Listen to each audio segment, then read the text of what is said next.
On today's episode of the Mark Titus Show, don't tell me these cats ain't got no heart. While the rest of the world was watching Oregon, Penn State, Thriller, and the Big Ten football championship, or Clemson hitting the field goal to win the ACC football championship, Kentucky, while all that was going on, Kentucky is down 16 at the half in Seattle against Gonzaga, down 18 in the second half.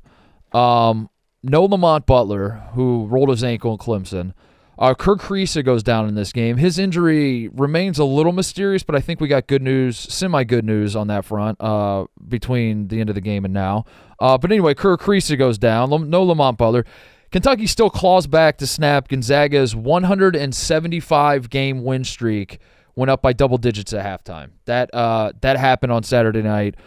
Jackson Robinson was awesome. Andrew Carr was awesome. Kentucky threw some switching defenses at Gonzaga, threw him for a loop. Gonzaga's offense just came to a grinding halt. Now Mark Pope is the first Kentucky coach since Adolph Rupp, and these are the only two. It's Adolph Rupp, it's Mark Pope. The only two Kentucky coaches to win their first two games against top 10 opponents. He is now 2-0. Of course, he beat Duke, and he has now beaten Gonzaga. And Kentucky's rolling, so there we go. Meanwhile, in Columbia, Missouri gets the first win over Kansas since the rivalry restarted. First win over Kansas since 2012. First number one win for Missouri since 1997. A lot of firsts. This Missouri team has now matched their win total on the season from last year. They won 8 games all of last year. They are now 8-1. Tamar Bates leads the way with 29 points, and it's got America asking Tate, are we worried about the tarred and feathered list? Are we worried now that Missouri kind of beat the shit out of Kansas, even though Kansas made it interesting in the second half? Are we worried? There have been some internal discussions.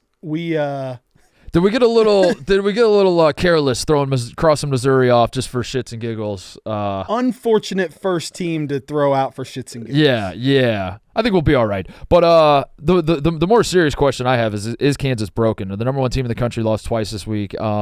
And it's not just that they lost. It's like how they lost. It's how they thankfully showed a little fight against Missouri, but to get down as much as they did and to I don't know, they look a little broken. It looks a little like, be careful overreacting, but also, given what we saw from Kansas last year and what we saw from this week, it's hard not to let your mind wander and think that Kansas might be in trouble moving forward. We'll talk about that. Meanwhile, Marquette scores 51 second-half points against Wisconsin to win going away. Cam Jones is the best guard in America. It's not particularly close for me right now. He can do whatever he wants on the floor. He is so fun to watch. Braden Smith, meanwhile, speaking of great guards, Braden Smith dominates Maryland down the stretch. Just an absolute masterclass from him. Purdue gets a big bounce-back win against Maryland after they lost to Penn State earlier in the week. UConn be back, goes on the road, thumps Texas. Duke gets a gutsy win at Louisville last night. Just a gutsy performance from Duke. Cooper flag and foul trouble. Louisville's making everything in the first half, and Duke claws out a big win. Texas A&M beats Texas Tech in a game that I don't know how much people were paying attention to, but two very good teams. No JT Toppin for Texas Tech, but A&M, they gave A&M a good fight, and A&M in the end pulls it out. A ton of college basketball to talk about. I am so high on this season so far. I'll just say this, and then we can jump into it. There's not been a single show this year, and we're now moving on to week 6 of the college basketball season. There's not been a single show where there's not been anything to talk about, and that might seem like an obvious thing. It's like, yeah, the season started. Of course, there's just to talk about. In past years, it doesn't always work that way. There's sometimes like the scheduling of this season. I don't know if this was a coincidence or not, but whoever like the college basketball god is that oversaw the scheduling, he did a wonderful job, because there's not been a single show where I've been like, damn, the last few days haven't had very many good games. And we're about to get into full-on conference play. It's only going to get better. It's awesome. All right, ton to get to. Let's jump in. All right, we should start with Kentucky-Gonzaga, I think. Overtime win for Kentucky. Mm-hmm. Although we don't have to. I want your role in all of this. Part of the reason I have you on the show every week, Tate, is or every week, every show now.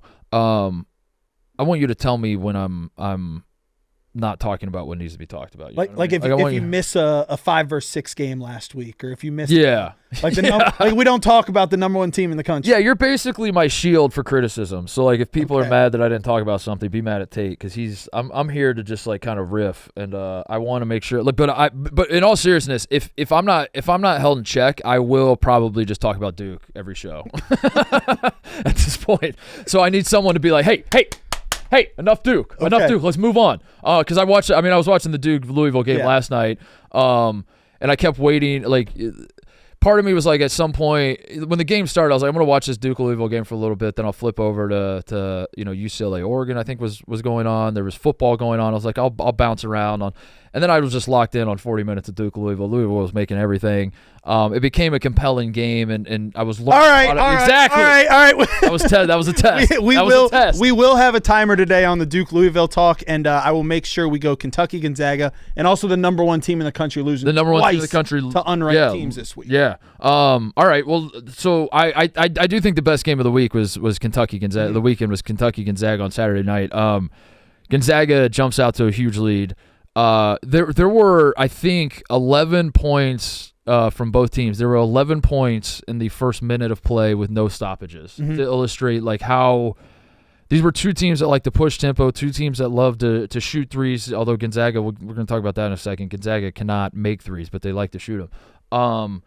They love to score a lot of points, and that was the excitement going into the game. The game tips off. There were 11 points in 1 minute of a college basketball game with 0 stoppages, and I was like, this is going to be awesome. And then it ended up being just as awesome as I hoped it would be. Yeah.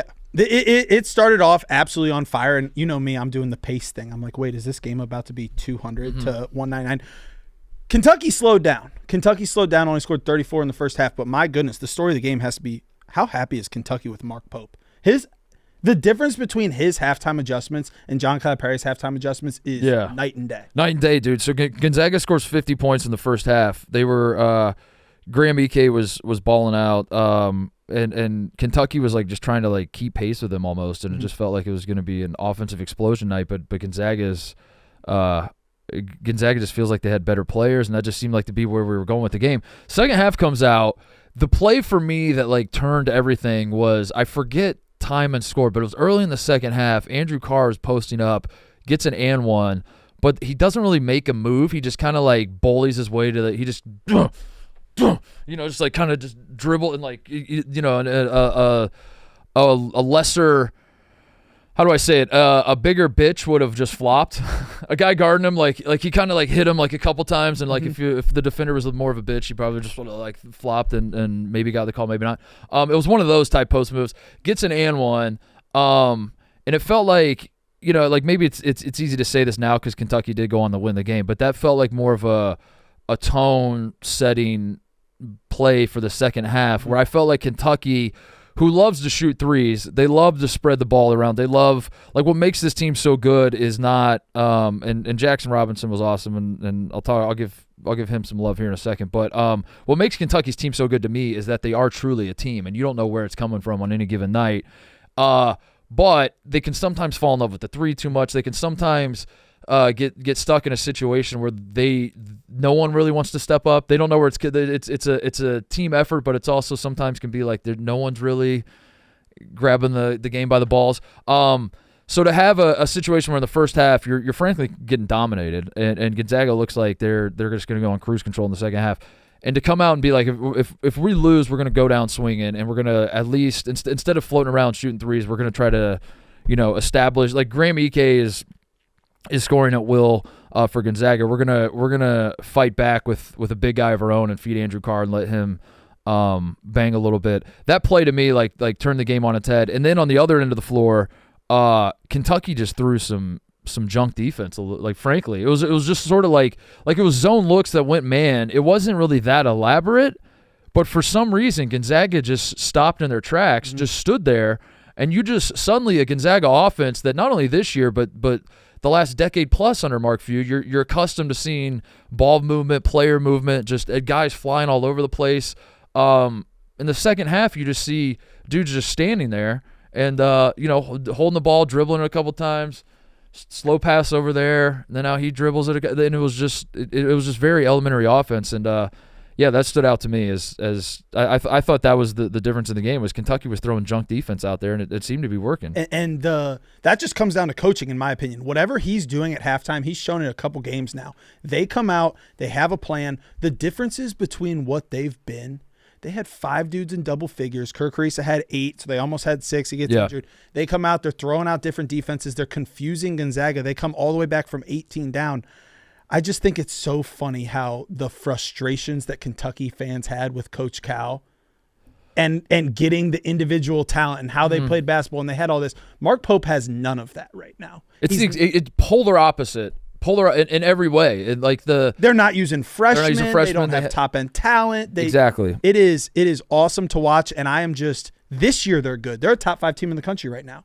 Yeah. What are they going to be when he gets due? When he actually gets because he's going to. He's Kentucky. Yeah. I just don't want to. I think we talked about this earlier in the season. I don't want him to fall into the trap of going after the top recruits every year just because they're the top recruits. Like I think he won't. I think he's smart enough to know like you got to find the right fits and lean on like veteran portal guys maybe a little bit. But yeah, once you start sprinkling in a few, I think you sprinkle them in. I think that's how you do it. I think you get like imagine this team, but then pick any random freshman. Well, that you want. My mind goes like Cooper Flagg would fit right in. Cooper Flagg, obviously. Derek Queen, who's fucking awesome. Like imagine, I don't think Kentucky was ever in play for him, but you know what I'm saying. Like just like any 5-star freshman that's out there right now, add them to this team. How good are they going to be? I think what you're saying, and I agree, is if you add the right 5-star freshman, the right highly recruited kid, Kentucky's going to be awesome. But Coach Cal was willing to take anyone that would be the number 1 pick in the draft. Anyone that could be a lottery pick. Anyone. And I think Mark Pope is more the mindset of, you got to fit in with us or you're going to fit out. But when he gets the dudes that can do that, watch out. Cal would take anybody that would invite him to the green room in June. And that's the first. He goes into someone's living room. He goes, all right, what's your short list when you get in the lottery? Yeah. So Kirk Reese goes down. Literally goes down. He has the ball. He just passes it straight to Gonzaga. And then gets back on defense and then like just falls to the ground. And it looked like as a couch doctor thousands of miles away watching the game, I was like, that kind of feels like Achilles. That's bad. But Achilles, I keep bringing this up on Mostly Split and everywhere else, and no one really seems to – maybe I'm crazy. No one really seems to think it's as mind-blowing as I do. I feel like Achilles injuries in sports across the board are – they are on a meteoric rise. It is astronomical how many Achilles injuries are happening, and maybe I just wasn't paying enough attention, but it feels like someone tears their Achilles like once a week somewhere in the world of sports. It's crazy. So when Kirk Reese goes, it felt like he starts holding his calf, and my mind's just like Achilles. Right. Got to be Achilles. That's in vogue. That's the new ACL injury is the Achilles. I think I did see an update that he's expected to be back at some point. He's out indefinitely. He's getting some sort of surgery, but they're kind of vague on what it was. So Jones fracture on his foot. It's a Jones fracture. Okay. Which is expected to miss around 3 to 6 weeks, but sometimes they take longer to heal and recovery's not as straightforward. Okay. So what would 6 weeks? 6 weeks would put him, beginning of February. Yeah. That's fine. That'd be okay. Yeah, that'd be fine. And here's the thing. I don't know if they need him. Because he goes out, Jackson Robinson running point was also the story of the game. The story was, for me, the defense, and then establishing Andrew Carr down low, but then also Jackson Robinson starts running point. And by doing that, I think that's what helped the defense more than anything is that when you have him playing point, like it wasn't like he was racking up assists like crazy, although he was like, he's a great player. And I thought this was the best he's played in a Kentucky uniform, if not his entire career. He ended up having an awesome game. But it allows you when your point guard is 6'6", it allows you to then on the other end of the floor when you are playing defense, Gonzaga looks up and like the shortest guy on the floor is 6'5", 6'6" with long arms. I don't think that was a coincidence, and I think that it ultimately worked out. Now, of course, you don't want Lamont Butler to be out for a long period of time, and Kirk Reese would be. When you're talking about Kentucky, like I said earlier, the big thing with them is their depth, is the fact that like when you have a guy like Kirk Reese coming off the bench in a perfect world, he didn't in this game because Lamont Butler's out, but in a perfect world, Kirk Reese is coming off the bench. He is a guy who could score 20 points on any given night. You don't necessarily want to count on that. He's a guy that can chuck it and shoot you out of games, but he has the talent to just like score from anywhere and shoot from anywhere, and he's coming off of your bench, and I think that's what makes Kentucky so good is that depth. So of course you want Lamont Butler back and Kirk Reese back, and you want the opponent going into any Kentucky game to be like, we have to account for all these guys. We don't know where it's coming from. Having said that, the silver lining is that maybe Mark Pope. I mean, silver lining, you won the fucking game. But the silver lining from the injuries would be that you now see that when Jackson Robinson's running point, you're going to be just fine. Yeah, the one thing I think they lose from Kerr Kriisa, obviously, is he is some sort of spark plug, both talent, shooting-wise, but also energy, leadership. Taking charges. Yeah, when he comes onto the court. And I just think, I mean, I'm sure we'll talk about it here with both Kentucky and Missouri's win. The SEC is an absolute gauntlet. And there is going to be a time where Kentucky goes out and the game doesn't start how they want. And Kerr Kriisa seems to me like the perfect dude to insert in off the bench and change how the flow of the game might be going, or the tide of the energy. And they're going to miss that. He's a guy that if Kentucky somehow like 1 for 15 from 3 and some of the guys are maybe losing confidence or maybe in their head about that, he will 100% not lose confidence. I promise you that about that guy. But yeah, it seems like he's going to be out for 6 weeks, which is honestly a good thing, because I was very worried. And then I saw a TikTok was making the rounds from the locker room where Kentucky was like celebrating the win in the locker room, and Kerr Kriisa is like hobbling around in the background, like he's not putting he's hopping on his foot in the back. He's not dancing. It's confusing. Yeah. It's confusing as I describe it, because maybe it was a TikTok dance where you're hopping on one foot. He's in the background, like just completely oblivious to the video being taken, and he's just kind of like he's putting no weight on his foot. And I was like, fuck, dude, that might be season ender. So he's gonna be all right. The Gonzaga part of this, Gonzaga was, I think they were 3 for 24 at one point. I think they hit their last 3 threes that they threw up in overtime in desperation. But 3 for 24 at one point from the 3-point line, which, in modern basketball, this is going to happen to teams every so often. You're just going to have bad shooting nights. Teams are falling more and more in love with 3. You get, a more variable result from night to night, especially when you're talking about amateur, and they, I still view them as amateurs, even though in the NIL shit, and they're technically getting paid, and I guess you could argue they're professionals, but you know what I mean. These are not NBA players, and when you're relying on shooting 20 to 33s a night, you are going to have nights where you're not hitting. Having said that, Gonzaga, we are now about 6 weeks into the season. This is the worst 3-point shooting team Mark Few has ever had. You see Kentucky throw zone looks at them. They get very stagnant. Like I said earlier, the ball movement and player movement that you're accustomed to seeing goes away, and what you're left with is dudes just kind of standing around. The windshield wiper offense, as we call it, you're just passing the ball around the perimeter and not really doing much of anything, throwing up threes that aren't going in. Gonzaga still has one of the best, like on KenPom, I don't know where they're at now. They're number 2. Yep. Yeah, they're still like a top 5 offense, and they have been each of the last 7 years. This is what Gonzaga does, is they have awesome offense, and they have awesome offense because they have so many talented players, and they have like Graham Ike and Ben Gregg, who are so versatile as big guys and just so hard to guard. But I think I've seen enough to actually be concerned about the shooting. I think. I don't necessarily trust that they're going to turn this around. Stromer's the only guy they have that I trust shooting threes, and he's not a guy that can play a lot because they don't want to, like, he's not that great defensively, and defense is already a problem for them, and they have so many more talented guards that, like, I don't think Stromer's not going to be playing like 30 minutes a night. I don't know. I'm trying to figure out what to make of this Gonzaga team, because I think on paper, their roster is very good. I think when you watch them play at their best, like the first half of this Kentucky game, of course you see the vision and you're like, this team could very easily win a national championship. But the shooting is going to be a problem, and they have not shot the ball well. Funny enough, this is the best free throw shooting team Mark Few has ever had, but this is the worst 3-point shooting team, and I think that's going to be a problem all season. Yeah, I'm interested. This Gonzaga team, we saw them on opening night give the most dominant performance that we've seen all season when they beat Baylor. Was it 100-63? And then from there, they lose to West Virginia, but then they come back and beat Indiana, and then they go up 18 against Kentucky. And it's like they really have one last big test, and it's a week from Saturday. They play UConn. And I don't know. Sometimes when we see them play, I think they're a national championship team. Sometimes when we see them play, I don't. So I'm interested moving forward. The one thing about the shooting I'll say is they have, like, Hickman, the 3 guards of Nembhard, Battle, and Hickman are all obviously capable shooters. So it's not like it's not a situation where defenses are just going to leave them wide open over and over.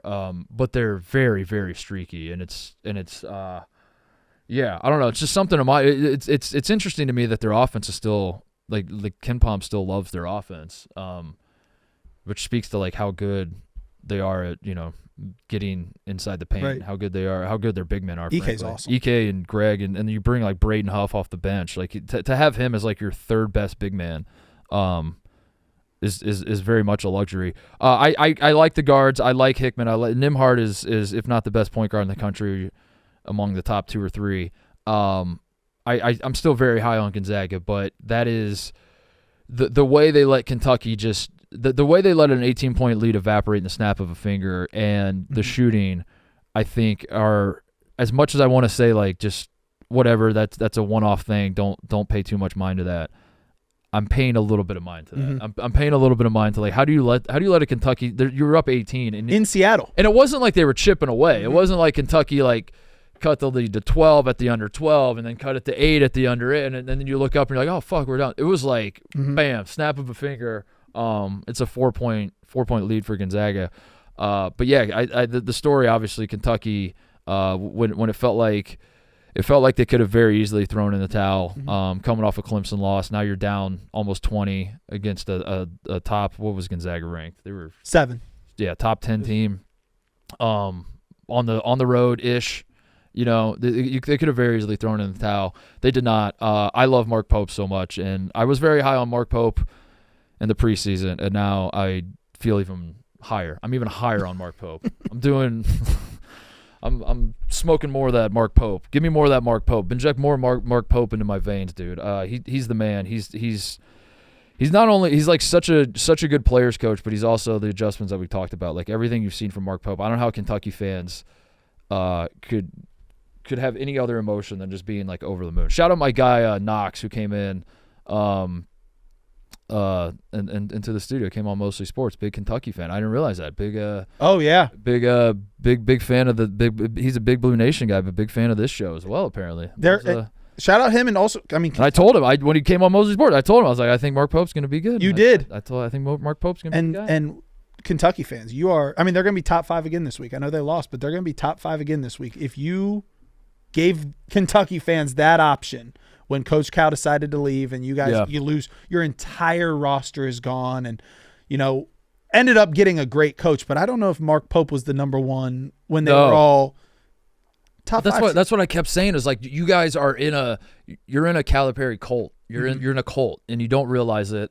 Now again, by the end of the tenure, I think they were starting to see the light, and we're starting to break free, and we're starting to like read some different literature, and they're like, what? Huh? What's this? Huh? I can and they were starting to expand their mind a little bit, but that's basically like you got so like sucked into believing that like this is what it takes to be good in college basketball that you just completely forget the long history of Kentucky, and like there's so many different ways to build a winner. And I don't know. So Mark Pope's hired. He is the polar opposite from John Calipari. The only thing they really have in common is their players love him. Outside of that, their approach to the game seems to be polar opposites. And it was an interesting thing, because like the Kentucky fans seemed like they were fed up with Cal. Cal leaves, and the guy you bring in is the exact opposite of Cal, and it felt like when he was hired, they were like, "Oh shit, this isn't what we want." And it's like, but that is what you want. You wanted to move on from Cal. You wanted something different. Now you have it. Now I think there's still a lot of basketball left. We don't want to crown them yet. At Kentucky, winning national championships is ultimately what matters most. Getting to Final Fours is ultimately what matters most. You don't want to crown a guy in mid-December as like the greatest coach we've ever seen. But what you've seen so far from Mark Pope, I think if you're a Kentucky fan, you have to be like, oh yeah, we're gonna be fine. Paired with Arkansas, so Cal goes down there, he takes his guys, he brings in more guys. You're 1 month into the season. Kentucky's top 5 in the country, Arkansas unranked. Unranked, yeah. The SEC might have the 3 best teams in the country, by the way. I think they have half of the top 10 teams in Ken Palm right now. I think they might. I think Kentucky. If you want to argue that Kentucky, Auburn, and Tennessee are the 3 best teams, I know Kentucky just lost, but Kentucky has wins over Duke and Gonzaga. That's wow. I mean, Iowa State's obviously out there. Duke. You're not gonna have the top. excuse me, you're not going to have the top 3 BS. Damn, I got the burps this morning. You're not going to have the top 3 be SEC when the poll comes out, but you might have the top 2. I mean, if the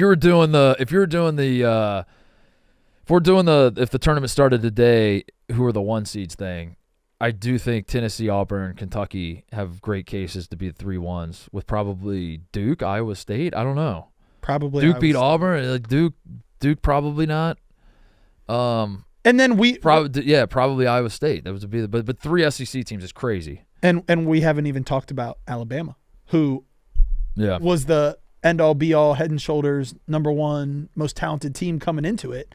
And we're talking about them being number 4 in the conference. Yeah, they're like all the way down it. 4. That's if that, dude. They might be 6. They might be the 6th. Yeah, Alabama might end up being like the 6th best team in the conference.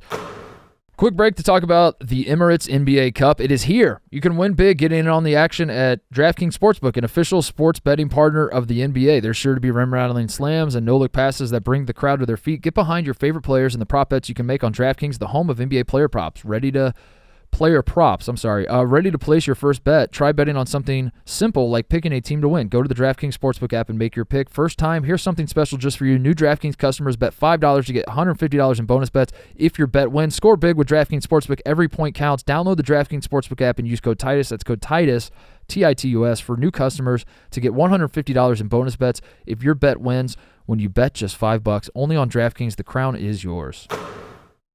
Speaking of that conference, should we talk about Missouri? Now's the time. Taking down the number 1 team in the country. No, we're not knocking on the door. We're busting in. I have a question. First of all, I don't know what that is. What is You don't know what that is? I don't. And we ain't winning anymore to be champions. Any idea, Lucas? There was a period in college basketball history where way too many white guys across this country, students at schools across this country, decided the best way to demonstrate how big of a basketball fan they are would be to make a rap video about their team, about their school, talking a little shit on their rivals, but doing it in like the coolest fucking way you have ever seen. Now, we got one. I think the first one that really broke through was the Indiana one. This is Indiana. Yeah, we do it big. This is you. No. I haven't heard that song in forever. I'm just going off of memory. I think that's how. What time period are we talking about here? Like 2011. Okay, 12, 13, somewhere in there. The one thing I right can after I relate got to, out of school. I was deep into this. Oh no! No. Oh no! Cavs. So Derrick Rose, Bulls, Cavs. LeBron, big rap. And I remember just the fan bases would back and forth. Just I'm talking about that man, Jimmy Butler. You know what I'm talking about? No. Oh, I can't wait to play one? this. It's good. Okay, so somewhere like that was just the thing, I guess. You're a sports fan. You just make a rap. If you can't play, you rap. Yeah. And Indiana made one. It blew up, frankly. It blew like the in my circle, the legacy of that video endures. Like you could still, if Indiana has a big win, you just like tweet out clips of that and people just laugh at it, how absurd it was. And then Missouri, the group of Missouri guys made one that I think there's a line in the Missouri one that calls out the Indiana one. Like this isn't a shitty Indiana rap or something like that. But the thing is, and this is interesting, it was, in fact, a shitty. They were like, this isn't a rap like those goofy-ass Indian, right. Whatever the line was. It was exactly that. It might be worse, to be completely honest with you. So when Missouri was going to the SEC, I think this was, like 2011, 12, 13, somewhere in there. They made a rap where they're shitting on Kansas. It was like these 3 goofy-ass, of course they were white guys. And now anytime Missouri basketball does anything, I just think about, no, when I'm knocking on the door. It's so bad, dude. It's like the beat was made by like some guy that like downloaded a free software, like a beat I love software. That. Yeah. And just like came up with it probably in like 20 minutes. Actually, no, it probably took him like 8 hours. Yeah, he was in the lab. He was in the fucking lab, but it sounds like something that should have taken 20 minutes. Anyway, long story short, I think this was the biggest moment for Missouri basketball since that rap came out. Well, let me say this. you said you led the show off saying that I am to hold you accountable from time to time. I do have to say to our Missouri Tiger fans that you once said earlier on this show that this was the one rivalry that makes no sense to you because Missouri just never beats Kansas. Yeah, Missouri never does beat Kansas. They never do. First win since 2012. What? I'm just saying that they won. Is there any chance Missouri was listening to this show and it fired them up? Could be. Yeah, could be that Kansas kind of sucks. Cocould be, which you were on too early too. I'll give you credit.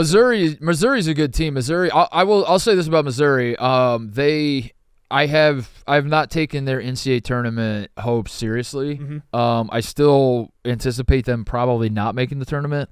Tamar Bates can go off, and he did in this game. He had 18 points in the first half, almost finished with 30. He can absolutely go off. If Tamar Bates is your go-to guy, you're in for a roller coaster of a season. And I think when the SEC player comes around, water will find its level. Mm-hmm. Missouri, but at the same time, you won 8 games last year. You beat the number one team in the country, your hated rival. The rivalry went away for a while. Mm-hmm. You brought it back. This is if you're a Missouri fan, obviously be over the moon. Just don't. I'm not getting carried away and worried that they're going to win the national championship. Fair enough. We're going to get tarred and feathered. But yeah, this was obviously a huge win, and they do have players. They have, if you paid attention to college basketball the last few years, like the Mark Mitchell, Tamar Bates, Caleb Grill's still out, by the way, has the neck injury, which I don't know how he hurt his neck. Guy like me hears about a neck injury, he thinks of only one thing. It's just a guy like me, I don't know how else. I don't know how guys are hurting there, but I'm pretty sure he has a neck injury. But yeah, Tony Perkins, transfer from Iowa. They have a lot of dudes that have played a lot of basketball on teams that have won some games, through the years. So took an elbow to his neck going up for a rebound. Carried off on a stretcher. Yeah, that's what I meant. That's the guy. That's how. That's what you were saying. That's how I give most of my. Did give the thumbs up though. But yeah, Caleb Grill is still out, and he's going to be great for them too. So Missouri has pieces, and they're going to be good. And this was an absolute ass whipping. And now, like I said, it felt there for a moment in the second half. Kansas comes storming back, and it felt for a moment like we were about to see an all-time collapse. And if the players were wearing any other jerseys, I don't even know if the thought ever would have entered my mind that we might have a game here. But because it was Kansas, Missouri, you're like, this is going to be the most Missouri thing ever. Mm-hmm. That they are going to get up big, they're going to start popping champagne bottles, and then they're going to choke it away. But to their credit, they didn't, and they held on, and they won semi easily. But yeah, Kansas at least made a game of it there for a second. But this was an absolute ass kicking in the first half. This was a flexing of muscles by the SEC is how I would describe it, because everyone's talking about the SEC. They're as deep as they can be. They're top heavy, and they've got depth. What is Missouri? The 12th best team in the SEC? Yeah, 13th maybe. And they just beat the number one team in the country? Yeah. This is, I don't even know how to describe the SEC basketball is, so SEC football pumps their chest out all the time. We're the best. That's SEC basketball. The basketball, and I'm not saying this as like a slight whatsoever. It's definitive fact. The SEC has better basketball than football right now. Put that on a quote card. It's a fact. And it is. Think of that is what the football conference fans want to say is, oh, our 10th best team could beat Ohio State. Our 10th best team could beat the number 5. Your 12th best team in basketball just beat the number 1 team in the country. Yeah. That's crazy. Beat them rather easily. I'm trying to think of where I would draw the line on teams that can make the tournament. I think right now the only team in the SEC that I can confidently say will not make the NCAA tournament is South Carolina, and they're 6-3. But they're not going to make the NCAA tournament. Vanderbilt almost certainly won't. Probably they're not getting 50. The league is not getting 15 bids, and Vanderbilt is not as good as the rest of the teams. But Vanderbilt is sitting at 9-1. Mm-hmm. Vanderbilt just beat TCU in Fort Worth. I don't think it was at TCU. I think it was the game before the A&M Texas Tech game. They just beat TCU yesterday. They beat Nevada on a neutral court. Vanderbilt is in no way, shape, or form do I think Vanderbilt is like a contender. I'm just to illustrate the depth. I think Vanderbilt is probably the 15th best team, 14th best. They could. There are probably people out there like Vanderbilt's definitely not going to make the tournament. You could throw them on the list, but I'm not. I think they're still in the mix at being 9-1. The point is, you have 16 teams in your conference, and right now I would say 15 of them are thinking like, yeah, we can make the tournament. South Carolina might be lying to themselves, but South Carolina probably won't make the tournament. But they're not even that bad. To have your 16th best team, what has South Carolina done this year? They lost by 16 at Indiana. That's not great. Mm-hmm. Yeah, we can toss them out. Virginia Tech by 10. But the point, like South Carolina is the worst team in your the worst team in your conference is supposed to be total dog shit, and I think South Carolina is just bad. Right. They're just kind of bad. And you hit the nail on the head. The next one, Vanderbilt's 9-1, top 60 in Ken Pom. That's supposed to be your 15th, 14th worst team in the entire conference, and then from there it goes to Missouri, LSU, and Missouri. Missouri just beat the number 1 team in the country. The Kansas part of this. So I thought Kansas would be better this year than they were last year because the point I kept making was the 3 big transfers they brought in, which is funny because David Coit wasn't even on my radar, and now he's like starting and probably the best of all the transfers they brought in. But Zeke Mayo, Rylan Griffin, and AJ Storr, I felt like they just had to hit on like one of the 3. It was leveled. Like you hit on one of the 3, you'll probably be fine. You hit on 2 of the 3, you're going to be pretty good. You hit on 3 of the 3, you're going to be the best team in the country. That's like what I thought going into the season. I thought surely they're going to hit on at least one of the 3, and it felt early on like Zeke Mayo was going to be that guy. They were bad. They were really bad against Missouri. Really, really bad. Mm-hmm. And suddenly you look up and you're like, is this Kansas team? Again, let's not overreact, but if you're watching this Missouri game, you're thinking about last year versus this year, and what problems Kansas had last year, and you hit the portal and bring in all these new guys to fix the problems of last year. Those guys were so bad in the Missouri game that it actually feels like they're going to be worse because now you're even more reliant on the big 3 basically that Kansas has, which is DeJuan Harris, KJ Adams, and Hunter Dickinson. Those are like your core 3 guys. I don't think those 3 guys are even that good, to be honest. I think that might be really the problem. Like the transfers aren't playing well either, but like the more you watch DeJuan Harris, how do I say this? Because I don't want to. DeJuan Harris, KJ Adams, and Hunter Dickinson. I've spent a lot of time talking about Hunter that I think I've failed to highlight that maybe Kansas's ultimate problem is they don't have a guard who can just create something. They don't have DeJuan Harris has for most of his career been underrated, but maybe he's actually overrated in the sense that we value his defense and his ability to get the ball where it needs to go, and like he's such a solid point guard that he gets, and Bill Self loves him so much that maybe he's overvalued because ultimately, what might be hurting Kansas these last few years is they do not have an Agbaji. They do not have a Christian Brown. They do not have a Devon Dotson, a Frank Mason, a Devontae Graham. They don't have a guard that you give the ball to and can create something out of nothing. And I think for this team to have serious Final Four national championship aspirations, they need that. And I think the portal guys were supposed to solve that. Mm-hmm.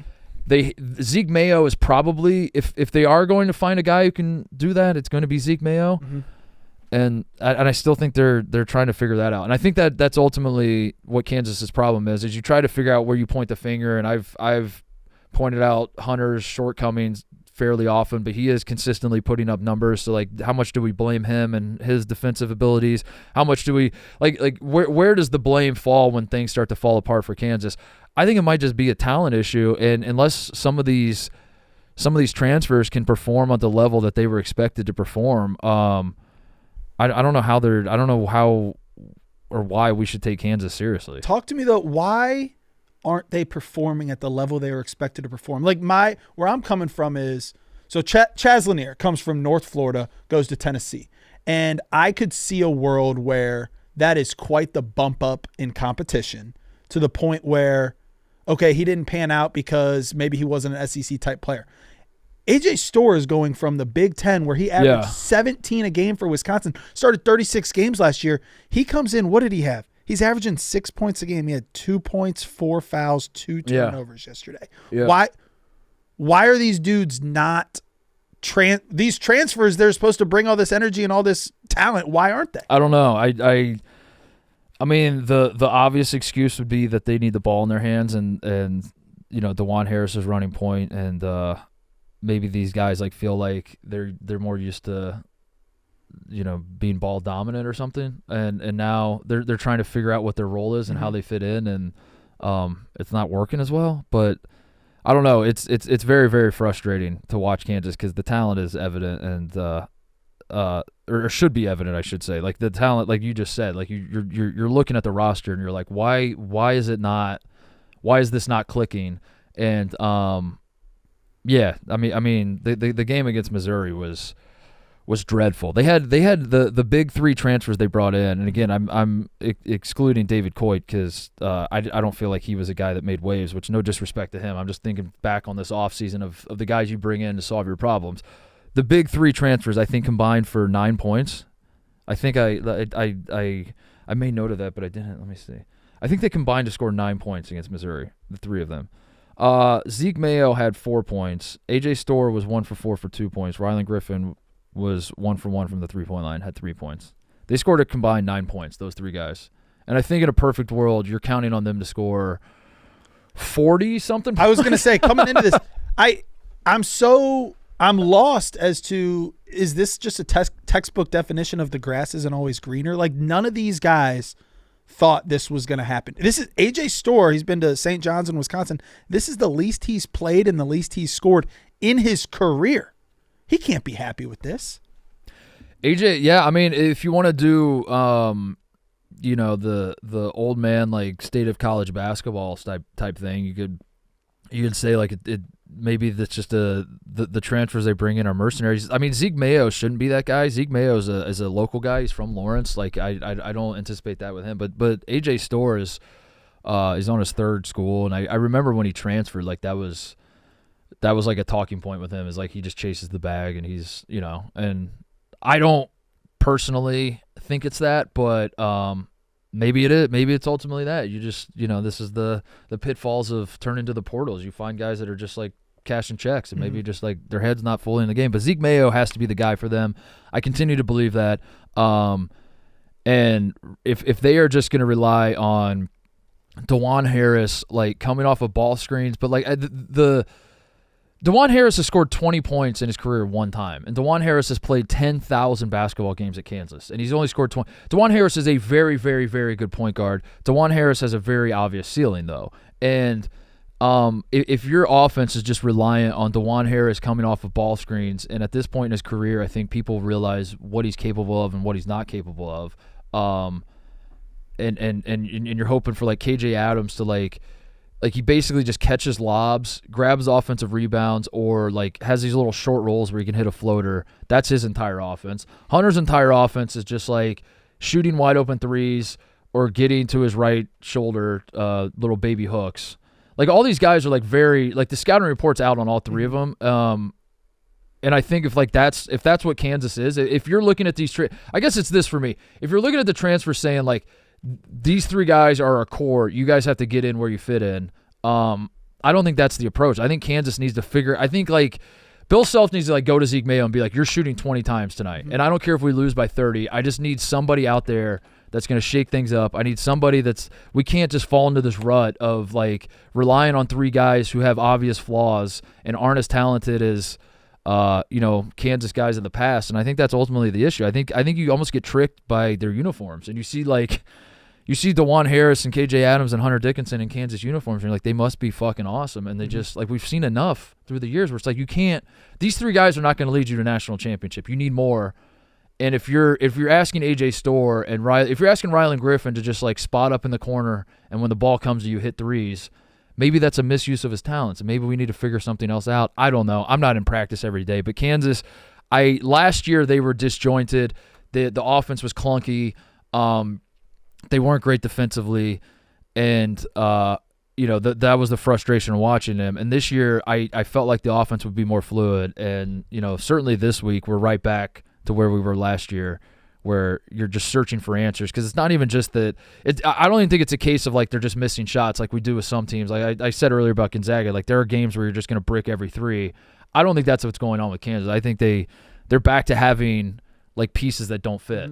And that's got to be super frustrating if you're a Kansas fan. Well, that's 2 straight unranked losses in 1 week as the number 1 team in the country. How's this going to shake out in the Big 12 now? Like, they have obvious flaws. Is this team still one that we're considering that's going to be a number 1 seed down the stretch, or have you seen enough where they're like a 3, 4, 5? Quick break to talk about our friends at Cars.com. Want to find a trustworthy dealer? Want to find dealership reviews from shoppers like you? Cars.com offers the latest research. Why did I say it that way? Research is the word I'm looking for. Shopping tools and dealership reviews to help every shopper find the perfect car. You can shop by monthly payment or filter by features to find the cars that fit your budget and needs. Buying a car can be a massive, massive pain in the ass. It does not have to be. There is a better way out there, and that better way is Cars.com. Visit Cars.com and start exploring your next possibility today. I think the way it's currently situated, if you're trying to do like a forecast, which like we'll do a college football thing where we're now putting out the bracket with 3/4 of the season left. Here's how I see it right now. The SEC is probably going to get 2 1 seeds. I think the SEC. That's a fact. I think I feel comfortable in saying the SEC will get 2 1 seeds. The other 1 seed, now you're going to need Duke to lose, because we've talked about that. Like the gap between Duke and the rest of the ACC seems to be pretty wide, to where I think Duke is going to just – Duke's probably going to have like 30 wins entering the NCAA. Yeah, they're going to win the ACC by 4 and games. It's going to be hard for them to not be a 1 seed. But even if Duke falls off, trying to figure out where the rest of the 1 seed – like Marquette you have to deal with if you're Kansas trying to get on. And that's to say nothing of the other Big 12 teams. Which is Houston, Iowa State, Baylor maybe is not dead yet, even though they're not as good as we thought they'd be coming into the season. But once you get some Big 12 play rolls around, maybe Baylor has something to say. Arizona maybe, say I'm kind of out on Arizona, but maybe they have something to say. Maybe like they provide a fight in the Big 12. So yeah, I think like Kansas's path to a 1 seed maybe this week it just already died. It already died, because it's like they could figure it out as a team and they could still win a ton of games. But I don't think the Big 12 is going to be as good as we thought it was, to where I don't think the Big 12 is in a position to get 2 1 seeds. Yeah, I don't know. There's still a ton of basketball left. All this could shake out differently. Coming into the season, you were right that the SEC was going to be the best and the deepest, but we had a consensus of Big 12 being next man up. The Big 12 just won the Big 12 Big East Challenge 6-5.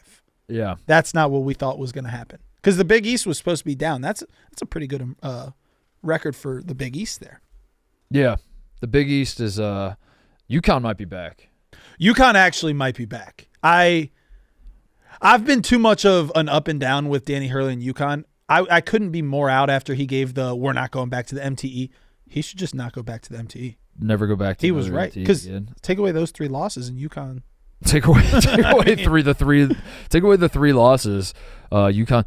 I think Texas just might not be that good. Which I'm gonna say it like this because that's our biggest win, Ohio State's. Mm-hmm. So I don't want people to actually hear this part, but I think Texas is just poorly coached, and it was kind of evident. It was kind of evident the opening game of the season. I just didn't want to pay attention to the Texas part. I only want to pay attention to the Ohio State part. I think Texas just kind of sucks. Yeah, that's not going to help us. You're right about that, though. But I need them to be good. No, that was a huge win for UConn. Huge week. Baylor with the game to get the taste out of your mouth, and then going to Texas and beating them by double digits.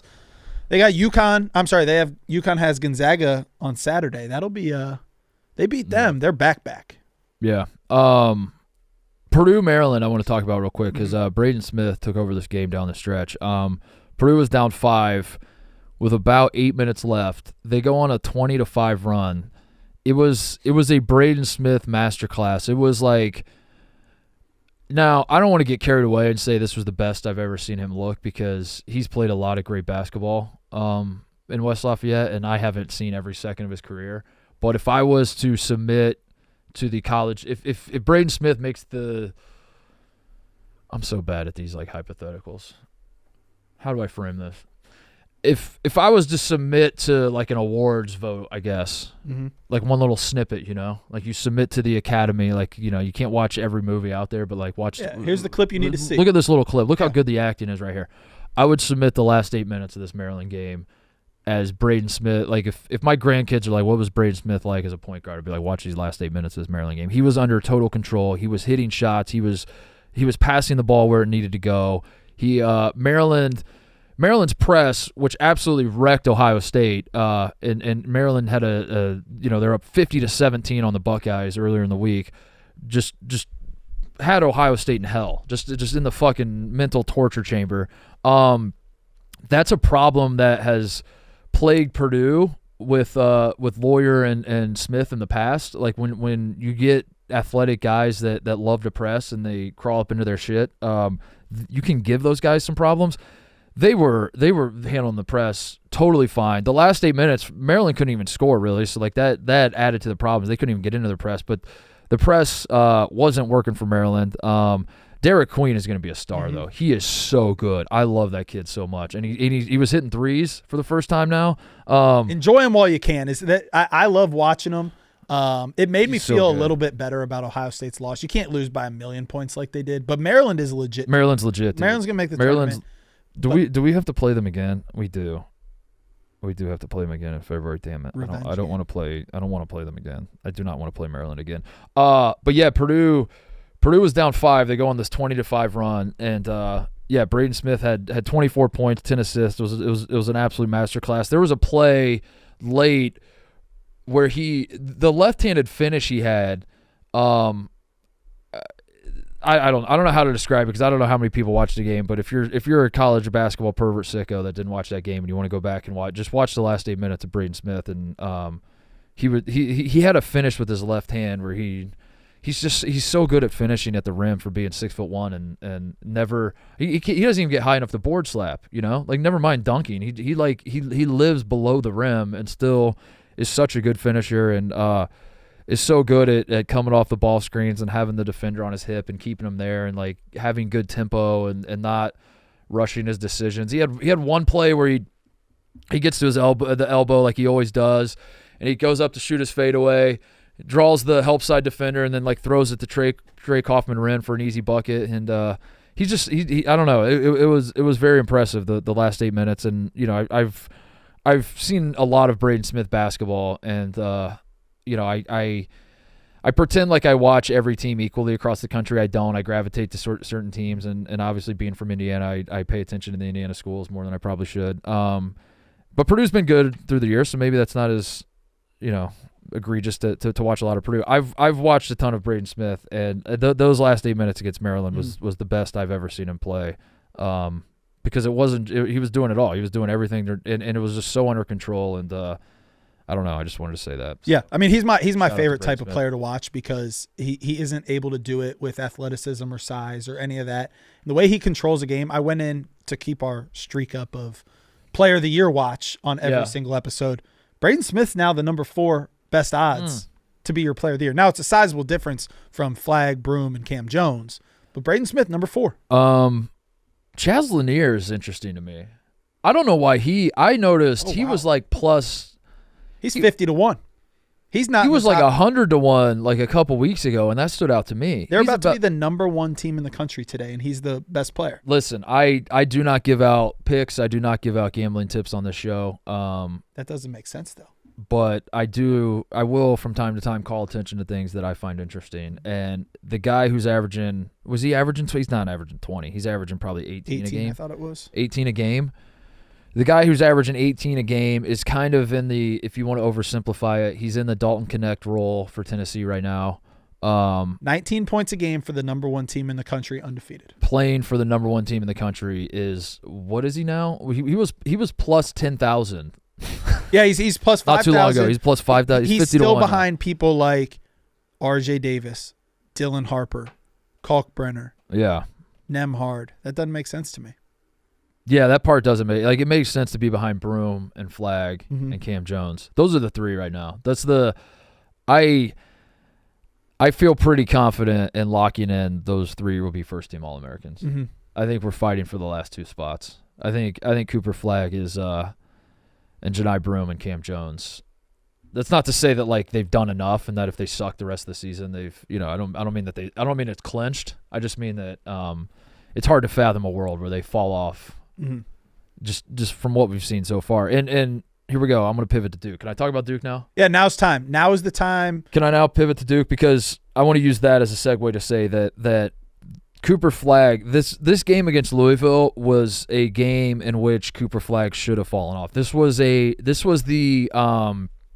and all the time we've talked about Duke, I keep bringing up this ambiguous idea of like you're going to have to go on the road in conference play. The whistle's not going to be going your way. The ball's not bouncing your way. You're not hitting shots. The other team's playing pretty physical. And you're just kind of looking around like, what the fuck is this? What is going on here? How did I end up in this spot? We're so much better than these guys. Why is this a close game? That college basketball has a way of providing these moments every so often. And I worried's not the right word, but I was interested to see how Duke would handle stuff like that because that is going to happen. It's going to happen again. It happened against Louisville yesterday. Yeah, you got what you wanted. That was exactly the scenario that, again, I wasn't worried about, but I was like, this is going to pop up, and let's see how Duke handles it. Let's see how Cooper Flagg handles it. Louisville was hitting everything. Mm-hmm. Louisville was, I think they started 8 for 11 from 3. This is a program, obviously, that is looking to get the juice back, Pat Kelsey's looking for a big, splashy win, and, they beat the fuck out of Indiana in the Bahamas, and that was – kind of an announcement that you can be excited about Louisville basketball, but it was in the Bahamas. Indiana might not even be that good. If you beat Duke, if you beat the national title favorite from the odds makers right now, with the number 1 pick in the draft, you beat them on the home floor. The Louisville's banged up. They have God knows how many guys are out for the season at this point.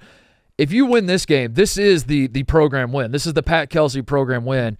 And in the first half, it looked like that's where we were headed. That looked like the story of the game.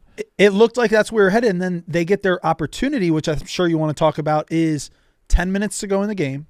Cooper Flagg picks up his 4th foul. Yep. And Louisville makes both free throws to go up 5. And now you're in that situation, not even where Cooper Flagg has to deal with the I'm on the road, I'm down 5, and things aren't going my way. No, he's got to come out of the game. Right. The rest of the team has to say, how do we play down 5, 10 minutes to go without our best player? He's got 4 fouls. They went on a 20-5 run. Insane. Without Cooper Flagg in 5 minutes. Yeah. They took it from losing with Cooper Flagg to being up 10 when he re-entered the game. He wasn't. I didn't feel like he was playing that well. They throw Noah Waterman on him, and like there's no world where he should be able to guard him, but he's just like a little physical. And I've talked ad nauseum about Cooper Flagg one-on-one game. Like I don't always love it. It feels like he just tries to kind of put his head down and get to the rim, which more often than not does work for him. But I'd like to see a little more counter to his game, a little more like stop and pop, and a little more fluidity and whatever. The point is, this had all the makings for what I was saying earlier, that this was going to be like a welcome to the fucking show, kid type moment for Cooper Flagg and Duke. He still finishes with 20 points, still finishes with 9 rebounds, still had a really good game, and I didn't think that this was I didn't think he played particularly well, which is obviously a compliment. That's my way of saying like I think you can safely say now that Cooper Flagg we're not going to get total stinkers out of Cooper Flagg this year. He's not going to go 1 for 11 and just completely disappear in these games. Yeah, it's interesting. One thing you weren't necessarily wrong about, but one of your fears with Cooper Flagg and the National Player of the Year vote was going to be how he's going to impact the game and his stat line won't reflect how freaking good he is at basketball. We're seeing now every game, 20 and 12, 22 and 11. Even his bad games, he's getting 11 and 10. He is going to be there statistically as well. He's still stuffing the stat sheet. Yes, he is. Yeah, he's still he's their leading scorer, which I'll say that is a surprise. I still think that's a surprise to me that he continues to lead them in scoring. Not that, I mean, he's obviously the best player and he's the best scorer they have, but I thought he would facilitate a little more to where, I mean, our guy Knipple. Well, That's really. I had Con Knipple fever more than I've ever had anything in my life, and he's still good. Yeah. Man, did he changed how he plays. Someone might have talked to him. You might have talked to him. I might have Titus. talked to him, yeah. But he's 2 for 9 from 3. He was. He did get his shots. But the thing is, the ones he hit, whenever he hits threes, you talk yourself right back in. You see Con Knipple hit threes, you're just like, God damn, that was smooth. Like he had the one, like the step back, like crossover. I was like on the right wing by Duke's bench. He hit that one. I was like, he's so fucking back. He's so fucking back. Yeah, I thought him or Proctor would lead the team in scoring, to be honest. And I thought, like, I knew Flagg would score like 15 plus a game, but I saw him as more of a do everything guy. And right now he's awesome at scoring. One guy I got a shout out on Duke though, Malik Brown. I think you talk about the 25 run that Duke went on. Malik Brown was the reason why from where I was sitting. His defense is unreal, and I don't think I've done a good job of when you talk about the Duke team defense and Malowach and Flagg and Proctor. Like I give attention to all those guys and how long they are for their positions, and how versatile they are, and just how much they can fuck up a game with their defense. Malik Brown's the best defender on Duke. Malowach might be, and that's saying something, because Malowach might be the best. He's an all-time, like he's so fucking good at rim protection. Flagg can guard any position on the floor. Tyrese Proctor is very, very good defensively when he's locked in. But Malik Brown, I've seen him rip guards, just completely get in the cookie jar, just fucking rip him and take the ball, and now we're going the other way. I've seen him do that like 3 times, which means he's probably done it like 10. Like, I don't watch every Duke game. I don't watch every possession. I've seen him do it 3 times this season already. He's so good and so versatile, and they're the best defensive team in the country. And it's no disrespect to the other great ones, the Tennessees, your Iowa States, Houston's up there, obviously. Auburn, who's fallen off a little bit, but I think when Auburn is like really, really locked in, they can create havoc defensively. I think Duke is head and shoulders defensively better than everybody else, and that's what made it interesting. Is like the one thing you can do to beat any good defense is make shots. It's just like simply not miss. Just like every 3 you throw up goes in, and it felt like Louisville was going to do that last night. And then they went cold in the second half, and down the stretch, Duke flexed their muscle, and if you didn't watch the game, you'd be like, oh, a home win for Duke. Yeah, won by 11. Yeah, there was a moment in the first half where Louisville was like, holy shit, we're going to do this, and they did not. But yeah, Louisville, I don't know what to expect for them the rest of the year, man, because they've now lost 3 in a row. They're 5-4 on the season. They're not a bad team, and I think being excited about Louisville, like the Indiana win was the moment for them. It felt like they got their asses kicked by Tennessee the second game of the year. Then they beat Indiana in the Bahamas by 28, and that felt like the moment for Louisville fans where they're like, finally I can give a shit about this program again. And since then, they get an overtime win against West Virginia in the Bahamas as well. But like since then, it has not gone particularly well for them. Every time you look up, there's another guy that's hurt and is out for the season. I still think you're right to be optimistic, and I still think, Pat Kelsey's the guy, and he'll turn this around. But this year might be kind of rough. Now the ACC is bad, as we've said, and that's not no disrespect to Clemson, who's a good team, and maybe Pitt, Pitt uses the ass kicking from Mississippi State to bounce back and figure it out. Although they didn't seem to play particularly well against Virginia Tech, but maybe North Carolina ends up being pretty good, but I don't think the ACC is that great, so maybe Louisville can, win 20 games this year and have a decent season at the end of the year. But I think now it's fair to say that the optimism going into the season for this Louisville team, I think it's wearing off a little bit. And that's what made last night so important, because it felt like if you can win this game, it's almost like not that the rest of the games don't matter, but you kind of saw like the way the injuries are stacking up with them. You kind of see that like this team's not going to do really anything special this year probably. So if we can just get this, you get that crown jewel that you can hang your hat on. In year 1, let's just get this one thing we can hang our hat on. Let's move on to year 2. That would have been awesome. But Malik Brown said, not so fast. I don't think so. What else? What else do I want to? Marquette, Wisconsin. Talk about your. Oh yeah, Cam Marquette, Jones. Wisconsin, dude. Was that a top 10 tilt? I don't know if Wisconsin's 10. Wisconsin I think was it 11. 11, not a top 10 tilt. Cam Jones at 32 points. He gets into the paint at will. He does. He does whatever he wants. He gets by his defender at will. Like I said, he can awesome. do. He is the. I don't think I would vote for him for National Player of the Year right now. I'm gonna be locked in. I'm gonna be locked in right on now? Janai Broom. I'd still vote Okay. Janai Broom. I think Cooper Flagg has a pretty good case, but I think I would vote Janai Broom still. But I'll say this about Cam Jones. He's the top aura guy in college basketball. I think Broom and Flagg are ahead of him, rightfully so right now. But it's close. But what's not close to me is the aura of Cam Jones is head and shoulders above every. And that's crazy because Cooper Flagg is like one of the most hype prospects we've had in a long time. I was going to say. He's going to be the number one pick. I think Cam Jones. I don't want to take this back to letting, Blue Devil Titus talk about his team, but Cooper Flagg's got some aura too. I will not deny that Broom does not. Cooper Flagg's got some aura around him. I'm going to hold your feet to the fire still here soon. We need to see some cold-ass white boy rankings because I want to see where Cooper Flagg ranks. It's still too early? I don't know if it's too early. It's just like I don't want to force it, dude. Like last year it was impossible to watch college basketball and not just be like, God damn, there's some We thought that was cold going ass to be white the boys case. everywhere, and I don't want to force it. I don't want to like throw a list together of these Just guys have white to earn people? it. Yeah, This is just white people rankings? yeah. We don't always have to necessarily give out the awards. Like what's an example I'm thinking of? Is there an award out there that they don't give every year? I love the idea of that. I love the idea of like a Heisman Trophy just being like, no, y'all kind of suck. Well, everybody sucked. It's this not year. a No great one gets example, it. but Triple Crown doesn't happen every year. You have to earn the Triple Crown. You're saying you kind of have to earn the ranking. Yeah, I'm saying I love the idea of an award. Yeah. I love the idea of an award where So no one earned it this year. no one earned it.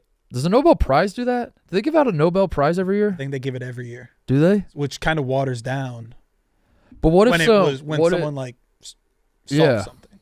Yeah, what if like chemistry just had a bad year? Yeah. The industry. There's like nobody really did much of anything, you know? They just kind of took the year off. Like every chemist in the world was just like, I've been grinding my dick off. I'm going to go on vacation. I'm going to take a sabbatical. But they all like did it at the same time. And we just had no breakthroughs whatsoever. You know? Great analogy. That's how That's kind of how feel it with is the cold with the ass white white boy. players, Like right? there are good ones, but I don't know if there's enough to like call this a year of the cold ass white boy. I don't think like Flagg is good. Like he's not aura-less. Well, who am I? I'm almost 40 years old. I'm not the guy to be talking about this shit. But when I watch Cam Jones, I'm just like, Yeah, he's sweet. I'll put it this way: if I was 10 years old watching college basketball, I think Cam Jones would be my favorite player more so than Cooper Flagg would. Okay.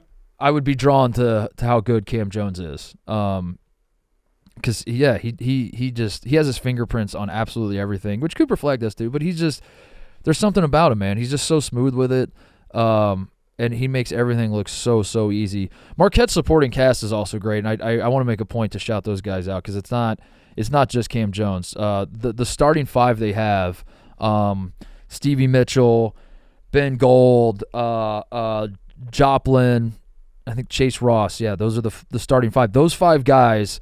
They've all been at Marquette their entire career. They did not transfer in. They've all been there for like 2 or 3 or 4 years now.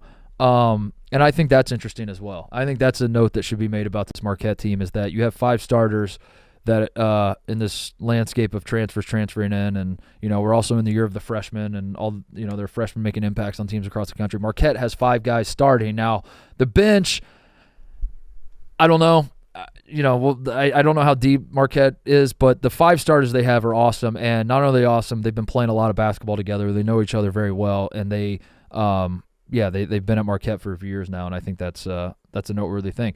The Wisconsin part of this, Wisconsin has now lost 2 straight. It doesn't get any easier. They're at Illinois tomorrow. They get Butler in Indianapolis on Saturday.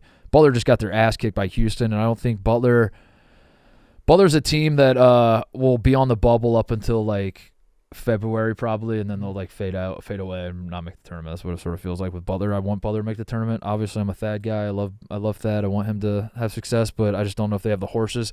But Butler just got their ass kicked by Houston, and Butler right now is still in a position where they're like, no, we're a good basketball team, and we're gonna prove it. So the point is, like, Butler has circled that Wisconsin game on Saturday. It's like, this is a big opportunity for us. And that's what Wisconsin is staring at, having now lost 2 straight. They're going to Illinois and then playing a semi-desperate Butler team in Indy on Saturday. I don't know what the expectation should be for Wisconsin. I'll say about Wisconsin right now, like what's standing out to me, Stephen Crowell, who I thought was an important piece for them, has just been completely MIA. 2 points against Michigan, only shot the ball 4 times. 2 points against Marquette, only shot it 5 times. I don't think he needs to be the focal point of their offense, but I think there's a concentrated effort from Wisconsin to be more guard-oriented, to push tempo, to shoot more threes. All that is fine and well, but Stephen Crowell is one of your better players, and he's just not doing anything for him right now. And I think they got to sort of figure that out. The one positive note of Wisconsin, the Marquette game, is Klesmit was hitting shots, though. He's been ice cold for a while, and he was hitting for them. But yeah, I'm still trying to make sense of I think they had the big win over Arizona, and it felt there for a second like they skyrocketed up to a top. They got pushed too high. Yeah, now I think a lot of these Big Ten teams did. I think Oregon had a good showing in Vegas. They got pushed up really high. They lost last night. Dylan Andrews banked in a 3 over Biddle at the buzzer for UCLA to win. I don't think Oregon, like, don't take this the wrong way if you're a fan of any of these teams. I'm just trying to recalibrate what the expectation should be. I don't think Oregon should have. I don't think they were actually the 12th best team in the country, or Wisconsin was 11th. We want to put a Big Ten team up there. I don't like right now. The Big Ten is already everyone except for UCLA, Michigan, Michigan State, and Penn State. Those are your only 4 teams in the entire conference that haven't already lost a conference game. Yeah, everyone else is 1-1 or 0-1 already. Purdue, the same thing happened to Purdue. They beat Alabama and they got pushed to the fucking moon, and then. I don't think Purdue is that good. They lose to Penn State. They lost to Penn State. That's bad. They got beat by a lot. It's Penn State. Because Purdue has like, I keep saying that about them, but they have like 3.5 good players. But it might even be less than that. I think they have 3 good players. One is Braden Smith. One is Trey Kaufman-Renn, and then you get like Fletcher Lawyer like every so often. I don't know how to frame it. It's like Fletcher Lawyer is like, he's part of the big 3, but he's not on the level of the other 2 guys where it's like every night you're going to get him showing up. And then they just like cross their fingers that like Cam Heide or Miles Colvin or Jakari Hare, like somebody else steps up. I don't know. They're a weird team, but they're a weird team that has 2 of, like, it wouldn't surprise me if there are arguments to be made that like they have 2 first team all conference players by the end of the season, but they're also like just not a good team. Yeah. Like Trey Kaufman-Renn and Braden Smith might be 2 of the best 5 players in the conference, but Purdue's like nobody's really fearing them right now. I don't know. They're an interesting. But yeah, I think you're right. I think the pollsters are looking for a Big Ten team to crown. Like, we need a Big Ten team in the top 15, and I don't know that any team is really deserving of it. Illinois lost it. Illinois, I just said last week that they have the highest ceiling. They just lost at Northwestern on Friday night as well. So like all these, the Big Ten to me in basketball is going to feel like a little bit like the SEC was in football this year, where we swear we're good. We swear these teams, and we'll see how the playoff plays out. Maybe the SEC, maybe these SEC teams dominate the college football playoff, but even SEC Brandon Walker got to a point where he was like, maybe the SEC just isn't that good. Maybe the reason they're beating up on each other is because it's just a lot of like B+ teams, and I feel like that might be where the Big Ten is headed. Shout out Michigan State though. I've been low on Michigan State, and I've said that they don't have talent, and that my quick scouting report on Michigan State has been they do all the Tom Izzo things well. They do not do the have talent thing well. Put the ball in the hoop thing. But boy, they beat the shit out of Nebraska. They did. So shout out them, but I will say their 2 losses. So their 2 losses right now are Kansas and Memphis. Those are both looking worse and not bad. But like Memphis got embarrassed by Arkansas State the other day, and Kansas has lost 2 in a row. So I think they beat Carolina and Maui and felt like it might be something. I don't I don't know. I'm kind of low on both those teams, Carolina and Michigan State right now. But Carolina with a get-right game this weekend. They beat Georgia Tech by 3. Yeah, Man, I wanted that to go the other way. But Michigan State beating Nebraska by 37. Yeah, that's the thing. You can't just say, like, and now Nebraska's not that good. Nebraska, if we're doing transitive property type stuff, Nebraska handled Creighton pretty easily. And then Creighton beats the shit out of the number 1 team. You know, you start to connect those dots. And for Michigan State to beat Nebraska by 37, you say Nebraska's a poison team. Well, no, and there will be 2 extra teams cross off later in this week because they've beaten a couple teams I think they've beaten 3 or 4 teams by 25 points. They beat North Florida by 31. They beat South Dakota, and they beat Fairleigh Dickinson. You think North Florida is on the list still? That's a great question. There's no way they are. I doubt it.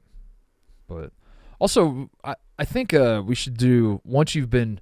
I think it's you can't retroactively go back. I think it's got to be a. So you don't. I need to define this better because like if you lose by 25.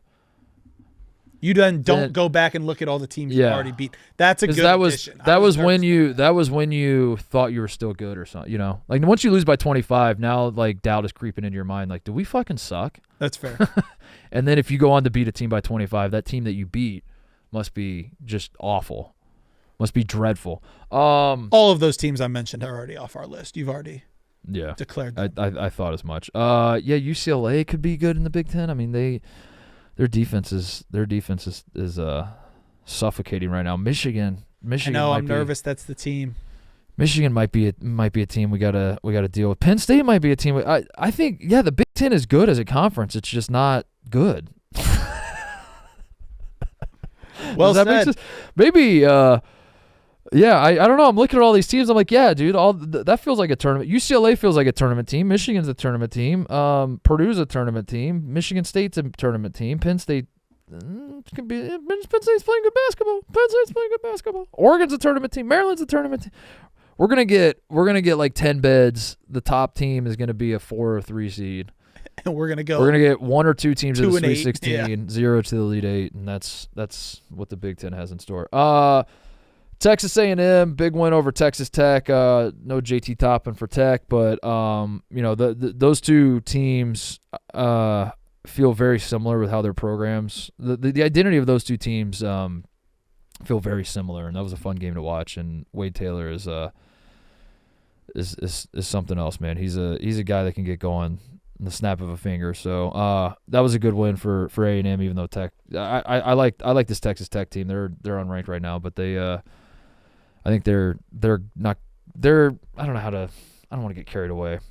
They're a team that's gonna make noise in the Big 12. I'll put it that way. Like I think that they when you're doing like the tier rankings, or like we talked about earlier, we were talking about the teams in the Big 12 that are in the run for 1 seeds or could make shake things up. And I even mentioned Arizona and Baylor and shit like that. Texas Tech is probably in that Arizona Baylor group where I think they're going to comfortably make the NCAA tournament. I don't think they're good enough to win the league, but they are good enough to beat Houston and good enough to beat Kansas, and they're good enough to fuck it up for the teams that are probably gonna win the league. Cincinnati is a team that I think I was really high on. We didn't. I don't even know if we talked about them losing at Villanova. Yeah, we felt great about Cincinnati, and then all of a sudden, I think that's when I lost my Kyle Neptune pool. Yeah, I had Cincy blowing them out so bad that they're like, all right, we're done with this.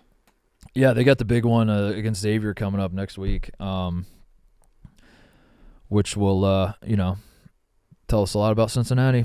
All right, I think that's it. I don't know what else I had. The only other thing I had was St. John's, Kansas State, Bosco in the purple jumpsuit. Did you see that? No. Oh my! You must see this clip. Bosco showed up to the St. John's Kansas State game in a Easter egg color purple jumpsuit to watch them give up 53 points in the second half and lose. Oh, I hate that for him. Mm-hmm. I hate that for him.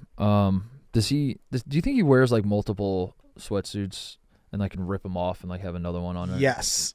He's got like something on underneath that he can just rip the Kansas State off on the way out. 100%. He's got a Bama suit on. I think that he is, yes. If 2 of his teams play each other, he will see who wins. and then that shirt will be worn. Last thing I have before we go, I wrote down 2 things actually. Number 1, what happened to Tex for flopping? Remember when that was a point of emphasis, and they would, if you flopped, they would stop the game, let the team walk down to the other end of the floor, shoot a technical foul, free throws, and then what happened to that? That just completely went away. Did you like it or hate it?